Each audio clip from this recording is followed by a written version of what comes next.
આ 75માં પ્રજાસત્તાક પર્વમાં ઉપસ્થિત મંચસ્થ મહેમાનો, ઉપસ્થિત ભાઈઓ તથા બહેનો અને મારા વહાલા વિદ્યાર્થીઓને એનસી પરમારના વંદન। कुछ नशा तिरंगे की आने का है, कुछ नशा मातृभूमि की शान का है। हम लहराएंगे हर जगह, हम लहराएंगे हर जगह ये तिरंगा, ये नशा हिंदुस्तान के सम्मान का है। मित्रों, જેને દેશ પ્રેમનો નશો ચડે ને એને બીજા કોઈ જ નશાની જરૂર નથી પડતી। કોઈ પણ દેશના નાગરિકને પોતાના દેશ પ્રત્યે પ્રેમ, આદર, સન્માન અને દાસિત્ય ભાવ હોવો જરૂરી છે।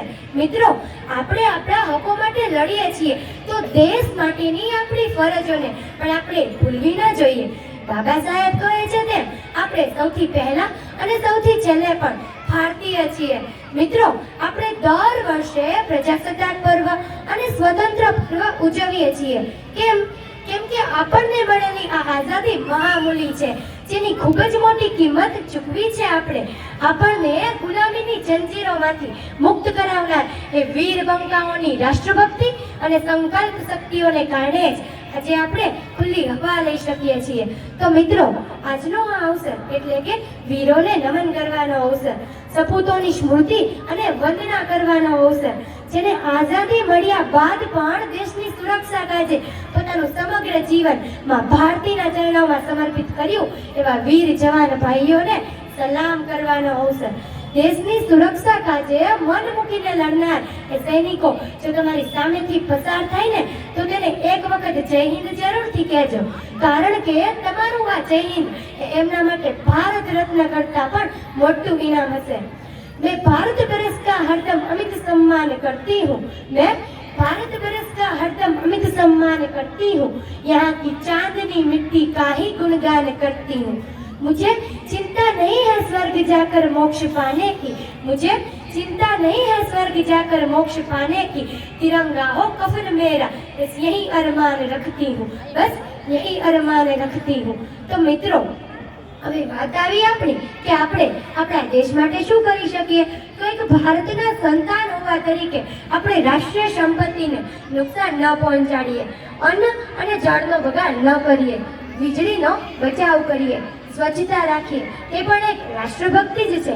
જો ભારતને ઊંચાઈએ લઈ જવું હશે તો તે માટેનું પ્રભાવક સાધન પણ શિક્ષણ જ છે। ભારતને વિશ્વગુરુ બનાવવું હશે તો તે માટે આપણે શિક્ષિત અને સંગઠિત બનવું જોઈએ। ડોક્ટર બાબા સાહેબ આંબેડકર પણ કહેતા હતા કે મનુષ્ય કે શિક્ષિત બનો, સંગઠિત બનો અને સંઘર્ષ કરો। સ્વામી વિવેકાનંદજી પણ માનતા હતા કે મનુષ્યની સ્થિતિ જો સુધારવી હોય તો તેનો આંતર વિકાસ થવો જરૂરી છે, તે માટેનું પ્રબળ સાધન પણ શિક્ષણ જ છે। મિત્રો, 21મી સદી એટલે જ્ઞાનની સદી, તો આપણે આપણા જ્ઞાનના બળથી આ માતૃભૂમિની મહાનતામાં વધારો કરી।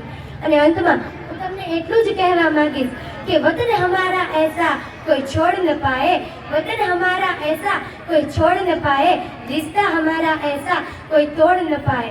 दिल एक है हमारा एक जान है, दिल एक है हमारा एक जान है, हिंदुस्तान हमारा है और हम उसकी शान है, हिंदुस्तान हमारा है और हम उसकी शान है।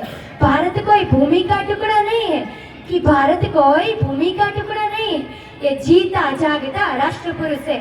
ये चंदन की भूमि है, ये अभिनंदन की भूमि है, ये अर्पण की भूमि है, ये तर्पण की भूमि है।